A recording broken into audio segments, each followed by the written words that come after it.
Hi hello నమస్తే అండి. Welcome back to Krishna's kitchen.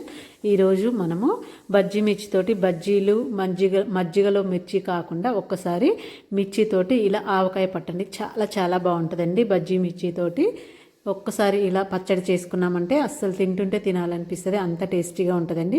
ఒక్క మిరపకాయ వేసుకొని కొంచెం గ్రేవీ వేసుకొని వేడివేడి అన్నంలో కొంచెం నెయ్యి వేసుకొని తిన్నామంటే అద్భుతంగా ఉంటుంది. ఇప్పుడు దాన్ని ఎలా తయారు చేయాలో చూసేద్దాం. దానికోసం నేను ఇక్కడ 1/2 కిలో మంచి ఫ్రెష్ మిర్చి ఉండాలండి. మిర్చి అనేవి మెత్తగా ఉండకూడదు, మంచిగా గట్టిగా ఉండాలి. వీటిని నీట్గా కడుక్కొని తుడుచుకొని ఒక 10 నిమిషాలు పొడి క్లాత్ మీద ఆరబెట్టుకోవాలి. అసలు తడి అనేది ఎక్కడ ఉండొద్దండి. మిర్చీలు ఇంకా మెత్తగానే ఉండొద్దు, ఫ్రెష్గా ఉండాలి. తొడాలు కూడా నల్లగా అయ్యి అలా ఉండొద్దండి. అప్పుడే మనకు పచ్చడికి అనేది చాలా బాగుంటాయి. ఇలా కడిగి ఆరబెట్టుకున్న తర్వాత నేను ఇలా వీడియోలో చూపిస్తున్నలాగా 4 పక్షాలుగా కట్ చేసుకోవాలండి. మిర్చిని 4 భాగాలుగా ఇలా కట్ చేసుకొని అందులో లోపల ఉన్న విత్తనాలన్నీ తీసేసుకోవాలి. మిర్చి మాత్రం ఫ్రెష్గా కొంచెం గట్టిగా ఉండాలండి. మెత్తబడి తెచ్చిన వెంటనే పెట్టుకుంటే మనకు ఫ్రెష్గా తెచ్చుకున్నాయి చాలా బాగుంటుంది. అప్పుడు మనకు గట్టిగా కరకరలాడుతూ ఉంటాయి. అన్నీ ఇలా కట్ చేసుకొని విత్తనాలన్నీ తీసి పక్కన పెట్టుకోవాలి.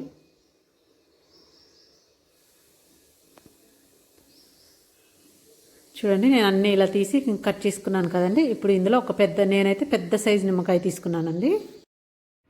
మీరు చిన్న సైజు నిమ్మకాయలు 3 తీసుకొని ఇలా కట్ చేసుకొని రసం వేసేసుకోవాలండి. 3 నిమ్మకాయలు అయితే 1/2 కిలోకి సరిపోయింది మనకు పులుపు. నిమ్మకాయలు వేసుకొని మెల్లిగా ఒకసారి మొత్తం బాగా కలుపుకోండి. ఇలా కలుపుకొని దీన్ని ఒక అరగంట సేపు పక్కన పెట్టేయండి. ఆ నిమ్మకాయ రసం అంతా మిర్చికి పట్టి చాలా బాగుంటాయి. నిమ్మకాయ వేయడం వలన మనకు కారం అనేది బ్యాలెన్స్ అవుతుందండి, ఇంకా పచ్చడి పాడవకుండా ఉంటుంది. ఇప్పుడు ఈలోపు స్టవ్ మీద ఒక ప్యాన్ పెట్టుకొని 1 టేబుల్ స్పూన్ మెంతులు వేసుకొని ఒక 2 నిమిషాలు ఫ్రై చేసుకోండి. ఫ్రై అయిన తర్వాత అందులో ఒక 2 టేబుల్ స్పూన్లు ఆవాలు వేసుకొని ఇవి కూడా ఒక 2 నిమిషాలు చిటపట అనేంత వరకు ఫ్రై చేసుకొని తీసి చల్లార్చుకొని పొడి చేసుకోవాలండి. చల్లగా అయిన తర్వాత పొడి చేసుకోవాలి. ఇప్పుడు ఒక బౌల్ తీసుకొని 1 కప్పు కారం వేసుకోండి. కారం ఎక్కువను బట్టి, లేదంటే తక్కువ కారం ఉంటే ఇంకొంచెం వేసుకోవచ్చు. ఎక్కువ కారం ఉంటే 1 కప్పు వేసుకొని 1 కప్పుకి 1/2 కప్పు ఉప్పు వేసుకోండి. కొంచెం పక్కకు తీసి పెట్టుకోండి, సరిపోతే మళ్ళీ కలుపుకోవచ్చండి. లేకపోతే మళ్ళీ ఎక్కువ వద్ది. అందులోనే ఇప్పుడు మనం ఆవాలు మెంతులు నూరి పెట్టుకున్న పొడి కూడా వేసుకోవాలి. ఒక పెద్ద వెల్లుల్లి మొత్తం ఇలా ఒలుచుకొని మొత్తం వేసుకోవాలండి. ఇప్పుడు దీన్ని మొత్తం ఒకసారి బాగా కలుపుకోండి. 1 కప్పు కారము, 1/2 కప్పు ఉప్పు అయితే సరిపోయిద్దండి. మీకు కొంచెం కారం ఎక్కువ కావాలంటే ఎక్కువ తీసుకోండి. ఇలా కలుపుకున్న తర్వాత 1 కప్పు కారంకి 2 కప్పుల ఆయిల్ వేసుకోండి. ఆయిల్ ఏదైనా పర్వాలేదండి. మీకు మంచిగా టేస్టీగా ఉండాలంటే పల్లి ఆయిల్ వేసుకోండి, లేదంటే ఏ ఆయిల్ వేసుకున్నా ఓకే. ఆయిల్ వేసుకొని ఒకసారి దీన్నంతా బాగా మిక్స్ చేసుకోండి.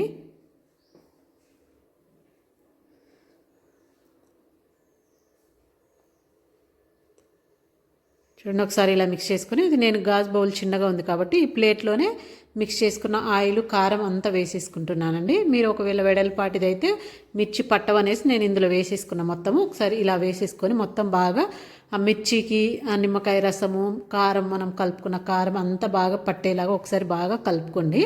స్పూన్తో కలిపితే మనకు ఆ మిర్చి అనేవి విడిపోతాయి. అందుకనేసి చేతితోటి ఒకసారి నీట్గా మంచిగా కలుపుకోవాలి మొత్తం పట్టేలాగా వాటికి. మొత్తం ఒకసారి ఇలా మొత్తం మిక్స్ చేసేసుకొని ఇప్పుడు ఈ గ్లాస్ బౌల్లో వేసేసుకొని ఒక 2 డేస్ పాటు ఊరనివ్వాలండి దీన్ని. అప్పుడే మనకు పర్ఫెక్ట్గా మనం వేసిన నూనె అన్నీ కరెక్ట్గా సరిపోతాయా లేదా అని తెలుస్తుంది. స్టీల్ ప్లేట్లో అలాగే ఉంచేస్తే ప్లేట్ అనేది తినేస్తుందండి. కారం అది ఎక్కువ రోజులు ఉండొద్దు. అందుకనేసి ఇలా గ్లాస్ బౌల్స్లో వేసి పెట్టుకుంటే మనకు సరిపోయింది. మొత్తం కలుపుకున్న తర్వాత ఇందులో పెట్టేసుకొని, మీకు ఒకవేళ గ్లాస్ బౌల్ పెద్దదైతే అందులోనే ఉంచేసుకొని మిక్స్ చేసేసుకోవచ్చు. ఇలా మొత్తం వేసేసుకొని పెట్టుకోండి.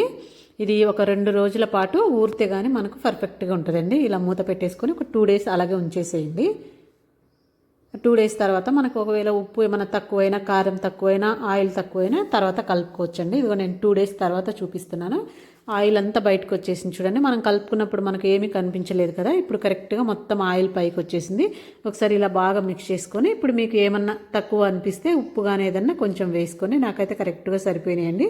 ఉప్పు మీకు కొంచెం ఎక్కువ కావాలంటే ఎక్కువ వేసుకోండి, కానీ ఉప్పు కొంచెం ఎక్కువే ఉండాలండి మనం నిల్వ పచ్చళ్ళల్లో, లేదంటే పచ్చడి అనేది పాడైపోయింది.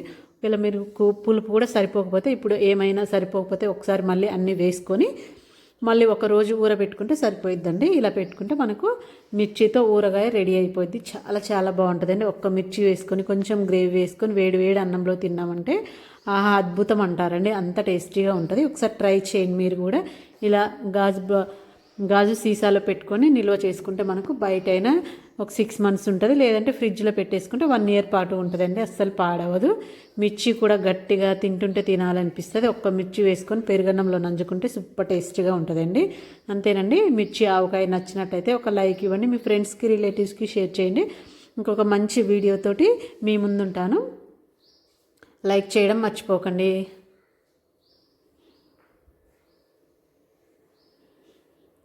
ఒక్కసారి పచ్చడి పెట్టుకుంటే ఏమన్నా తినబుద్ధి కానప్పుడు ఇలా పచ్చడి వేసుకొని తినొచ్చండి. ఓకే అండి. Thank you for